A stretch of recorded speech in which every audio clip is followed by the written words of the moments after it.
Au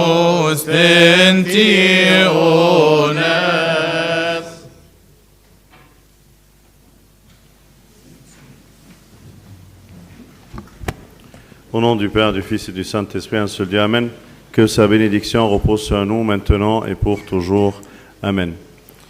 Aujourd'hui, une petite fête seigneurale, l'entrée du Christ au Temple, qui vient 40 jours après la fête de la Nativité. 40 jours se déroulent entre le jour de la naissance du Christ et sa présentation au Temple, comme dit la loi. Mais est-ce qu'on en avait besoin? Il n'en avait pas besoin. C'est le Christ, le Seigneur des Seigneurs, le Roi des Rois. Est-ce qu'il avait besoin de se présenter au Temple? Est-ce que la Vierge Marie, qui connaissait que c'était le Dieu incarné, aurait pu dire « Mais non, c'est pas la peine d'y aller, c'est pas la peine d'offrir l'offrande des pauvres. » Les deux petites colombes présentées par la Sainte Famille, c'était l'offrande demandée par les pauvres à faire après la naissance d'un garçon, 40 jours plus tard. Et donc, ils se sont soumis à la loi avec une humilité et obéissance incroyable. C'est comme ça que le Christ a démarré sa vie, dans l'exemple de la soumission de la loi que lui-même a donnée. C'est lui la parole de Dieu qui était donnée dans le Saint-Testament, et c'est lui la parole de Dieu incarnée et que nous continuons à écouter, à apprendre et vivre jusqu'à aujourd'hui. C'est pour cela, dans le rite, on prend l'évangiliaire, la parole de Dieu, dans l'évangiliaire, cette boîte de bois, à l'intérieur, il y a l'évangile. Et donc, on appelle l'évangiliaire. Dans cette évangiliaire, on la prend dans la main, on fait le tour de l'autel pour se souvenir de Siméon, le vieillard, qui tenait dans ses mains le petit Jésus, Jésus incarné, et il a fait aussi le tour du temple pour célébrer et fêter sa naissance. Siméon, lui, c'était une personnalité un peu spéciale. C'est un homme très vieux, qui avait, comme on a entendu dans le Synaxaire, plus ou moins 300 ans. Un vieux qui était de l'époque de Ptolémée, quand il y avait l'ordre de traduire la Torah, l'Ancien Testament, de l'hébreu vers le grec. Parce qu'il avait envie de savoir et connaître la sagesse, selon lui, des Hébreux, et ce qui était écrit dans leurs livres, uniquement qui était en hébreu à cette époque. Donc il y a eu une traduction, et pour la faire, il en a choisi 70 vieillards, 70 hommes connaissant de la loi, pas réunis, mais chacun dans une ville, chacun dans un coin du monde, afin qu'ils ne se mettent pas d'accord sur ce qu'ils vont écrire dans la traduction, et que chacun traduit une partie de la Torah. Siméon, lui, il était dans Ésaïe, le prophète, pour traduire « Voici une vierge qui enfantera un enfant, et lui donna le nom d'Emmanuel. » Mais lui, le mot « Alma » en hébreu, pour lui, c'était un peu ambigu, parce que « Alma », ça veut dire « jeune fille », mais jeune fille qui ne s'est jamais mariée, une jeune fille vierge. Donc pour lui, il a dit « Mais c'est pas possible que je le mets de cette manière. Je vais juste mentionner « jeune fille ». Une jeune fille a enfanté un enfant et lui a donné le nom d'Emmanuel. Mais à chaque fois qu'il notait ce mot-là, il ne le voyait plus. Comme si la sainte main, le Saint-Esprit efface, parce que ce n'est pas correct, ce n'est pas théologiquement correct. Et du coup, lui, il a eu dans un songe une parole qui lui dit « Tu vas vivre jusqu'au moment de voir cet enfant, Emmanuel, fils de Dieu incarné, né d'une vierge, la Vierge Marie. » Et c'était le cas. Il était avancé dans l'âge jusqu'au point qu'il ne voyait même pas. Mais il a reconnu, il a vu, ses yeux se sont ouverts, il a reconnu cet enfant, il a annoncé que maintenant, Seigneur, tu me laisses partir en paix, car mes yeux ont vu ton salut. La parole d'ailleurs, dans le rite de la messe ou de l'église, à chaque fois qu'après l'oraison de l'évangile, vous voyez le diacre qui est derrière le prêtre ici, devance Abouna, et il rentre dans l'autel, il tient dans la main l'évangiliaire, il la présente au prêtre, qui la tient aussi dans sa main, en même temps que le diacre, et ils font le tour de l'autel avec les mêmes paroles de Siméon le vieillard. Maintenant, Seigneur, tu laisses ton serviteur s'en aller en paix, car mes yeux ont vu, ont observé ton salut. La parole de Dieu entre nos mains, c'est la parole incarnée. C'est la même parole, c'est même Dieu le Verbe. Et nous nous souvenons de l'incarnation de Christ à travers ces paroles qu'il nous a laissées. Ces paroles qui sont la vie de chacun de nous. Donc c'est un geste, c'est un rituel qu'on fait à chaque messe. Et aujourd'hui, on lui donne encore une ampleur plus importante pour admirer la patience de Siméon le vieillard. C'est quoi la patience? C'est quoi attendre le royaume des cieux? Que ton cœur soit fort et attends avec patience le royaume des cieux, comme on dit dans le psaume. Comment vivre cela? Comment attendre le royaume des cieux avec patience, avec assiduité, avec une prière de véhémence? Comment puis-je vivre ce vertu dont est présentée l'icône aujourd'hui dans ce Siméon le vieillard, qui n'a pas perdu espoir, qui n'a pas dit « mais qu'est-ce que je fais sur cette terre ?» Il avait un rôle, il avait un devoir à accomplir, un petit devoir simple, annoncer que cet enfant-là est le Fils de Dieu incarné. De témoigner que les saintes écritures qui étaient données dans le Saint Testament concernent ce jeune homme, cet enfant, ce petit bébé présenté dans le temple qui n'a que 40 jours. Il avait un petit rôle, mais il a attendu avec patience et assiduité. Et quand il a reçu l'enfant, il a déclaré ça dans la joie, pas dans l'impatience, mais dans la joie. Comment nous sommes impatients, même vis-à-vis de nos petites demandes adressées à Dieu. Comment nous sommes comme un enfant qui tape quand sa maman lui prépare la nourriture et elle attend qu'elle doit être cuite. C'est le manque de compréhension de l'enfant qui ne connaît pas encore, qui n'a pas encore développé la patience pour attendre que la nourriture soit bien préparée parce que sa maman veut lui préparer le meilleur repas, le repas bien cuit, travaillé, garni, qui va le nourrir et lui donner la vie. C'est exactement ce que Dieu nous fait en nous demandant de vivre cette patience, un peu de patience. Et cette patience dans tout ce qu'on adresse à Dieu nous fait comprendre que Dieu travaille. Il a un plan. Dieu a un plan pour chacun de nous. On a vu cette histoire dans Tobie et Sarah, chacun avait une demande dans une épreuve très forte, et grâce à la patience de chacun, le problème a été résolu parce que Dieu a un plan. Ma foi me dit que je dois attendre dans la patience de la foi. La patience qui a la confiance que Dieu a un plan et il agit avec moi et par moi. Il a un plan qui va m'accompagner tout au long de ma vie parce qu'il veut m'offrir le salut. Il veut me donner la vie éternelle. L'objectif principal de ma vie, c'est de l'obtenir et accomplir ma vie selon sa volonté pour atteindre cette vie éternelle qu'il veut m'offrir, qu'il veut me donner. Comment tu étais patient, Siméon, et tu as attendu avec foi, avec confiance que Dieu ne rend jamais ses promesses. L'œil qui attend dans la foi voit ce que les autres ne voient pas, parce que les autres Juifs n'ont pas reconnu le Christ. Les autres pharisiens, scribes, qui étaient également dans le temple, ne l'ont pas reconnu. Ils l'ont débattu. Mais Siméon avait une œil qui attend dans la foi, parce qu'il connaissait les Écritures. C'est pour cela que le Christ, il débattait avec eux, avec un peu de frustration, parce que je vous ai tout dévoilé dans les Écritures. Comment vous n'étiez pas capable de me reconnaître? Le temple était rempli de monde, également le même jour, mais seul Siméon a reconnu le salut. Si tu attends dans la foi, tu vois la main de Dieu qui t'accompagne tout au long de ta vie. Tu vois sa main qui t'accompagne dans toutes les épreuves, dans toutes les difficultés, dans tous les joies, dans tous les anses, que ce soit des épreuves ou de la récompense. Dans les deux cas, c'est la main de Dieu qui m'accompagne, qui me protège, qui me montre le chemin et je le suis. Et dans cette foi-là, les yeux voient, reconnaissent et montrent une gratitude vis-à-vis des dons du Seigneur.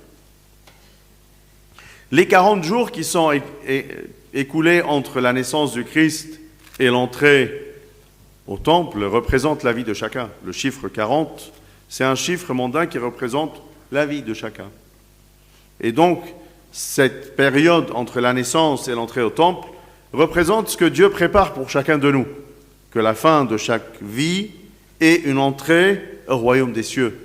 C'est ce qu'on dit aujourd'hui pour l'autel, c'est le royaume des cieux, et le temple, c'est le Saint des Saints, où il y a le Saint des Saints, c'est la maison du Seigneur, ça représente le royaume des cieux. Et donc, si tu réussis le chemin de ta vie, maintenant le porte des cieux est ouvert. La porte des ciels, le Seigneur Jésus l'a ouvert afin d'accueillir chacun de nous. Et donc, cette entrée symbolise l'ouverture du ciel par le Christ pour que chacun de nous ait l'espoir de la vie éternelle.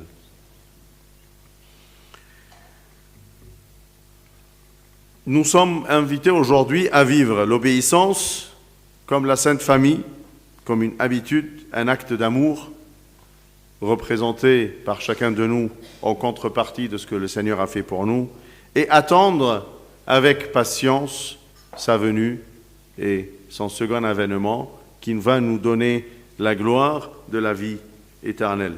Que chacun de nous aujourd'hui admire sa vie, surtout que nous sommes, aujourd'hui c'est le c'est le jour de préparation pour le grand carême, pendant lequel nous sommes tous invités à se remettre en question et préparer la résurrection du Christ.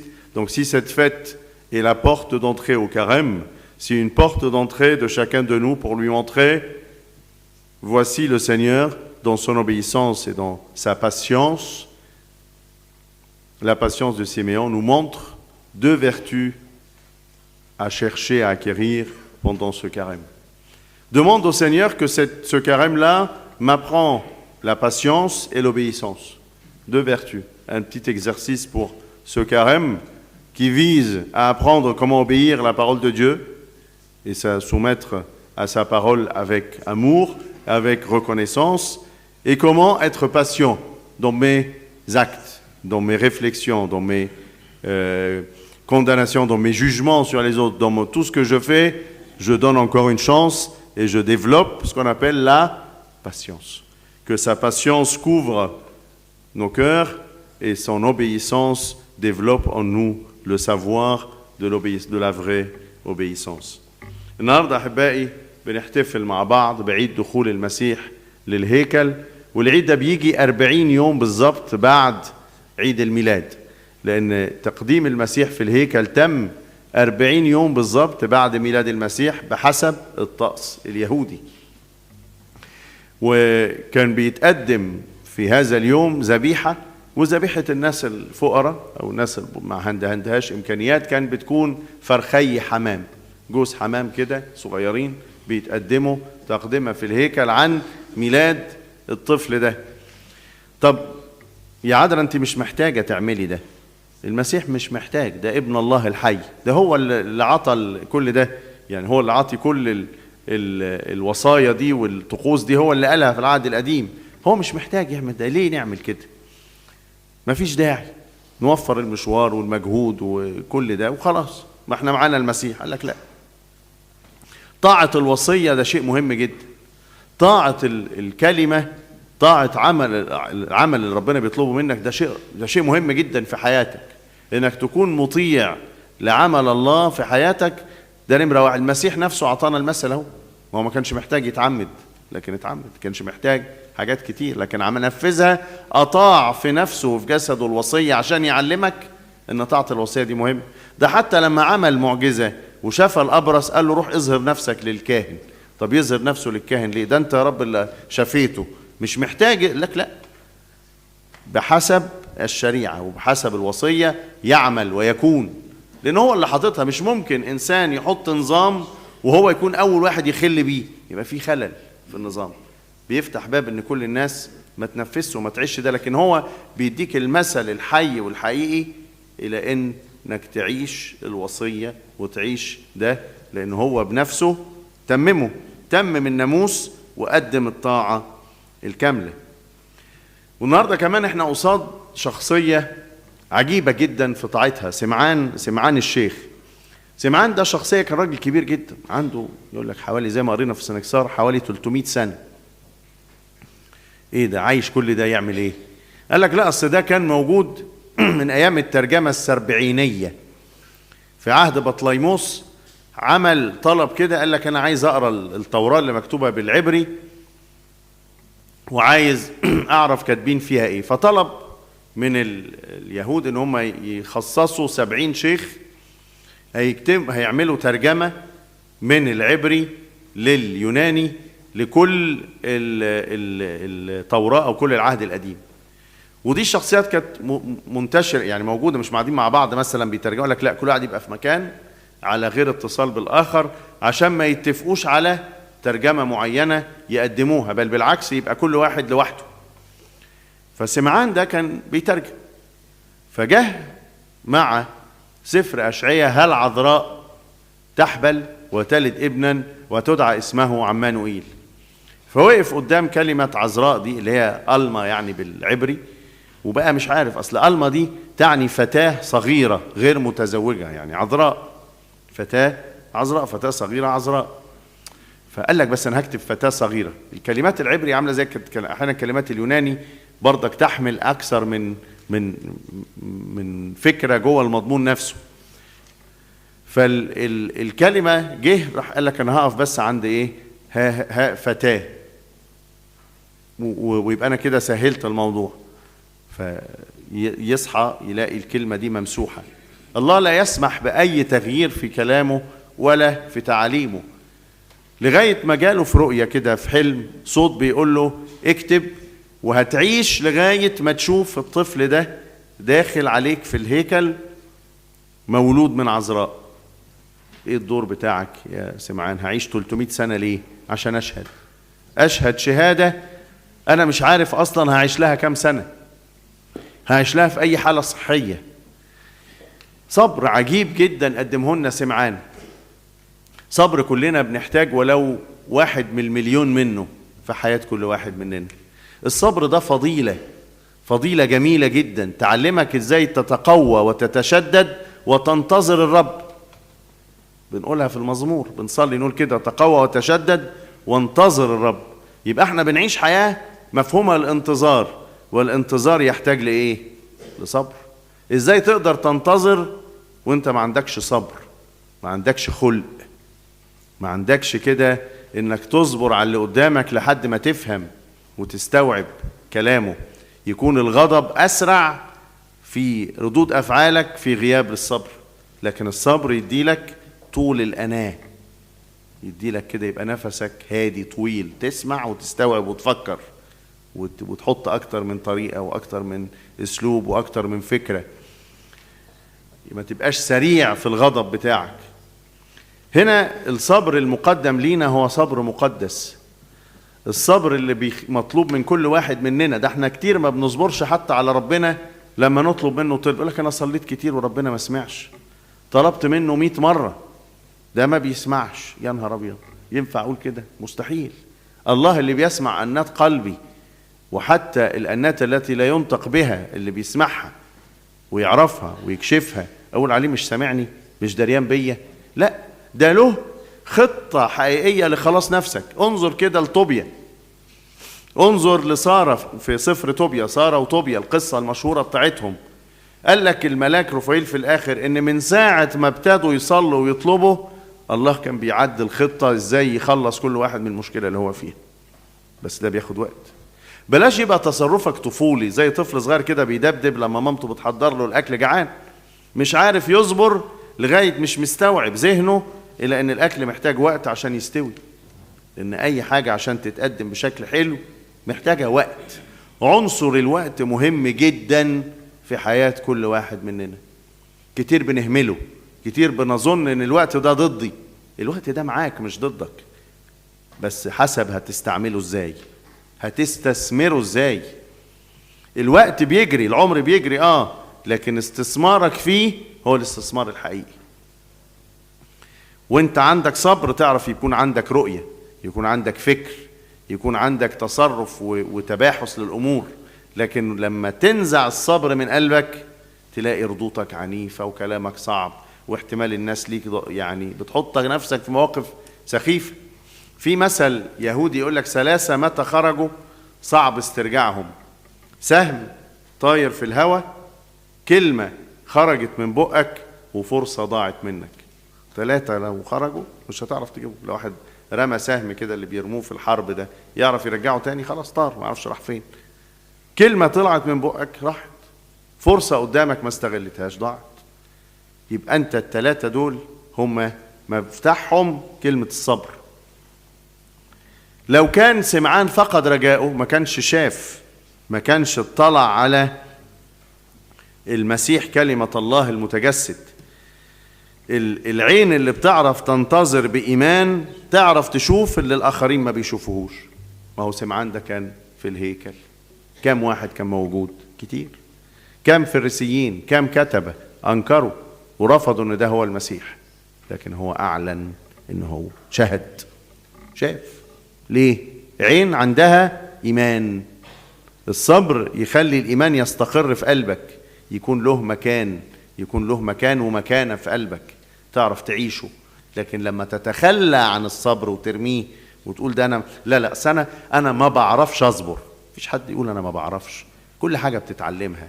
كل حاجة أنت لو في دماغك الحاجة هتتعلمها وهتتعلم كل حاجة فيها. لكن أنت لما بتستصعب الحاجة بتزقها، تقول لا أصل أنا الصبر ده ما نزليش، مش بتاعي. محدش يقول الكلام ده، ملوش معنى، ملوش لازمة. أنت ممكن تتعلم في شغلك حاجات صعبة جدا عشان مضطر تتعلمها. لو حاجة عجبتك في موقف أو في حاجة تقول لا أنا هدور دي أتعلمها. الله، طب وحاجة خاصة بخلاص نفسك اجتهد.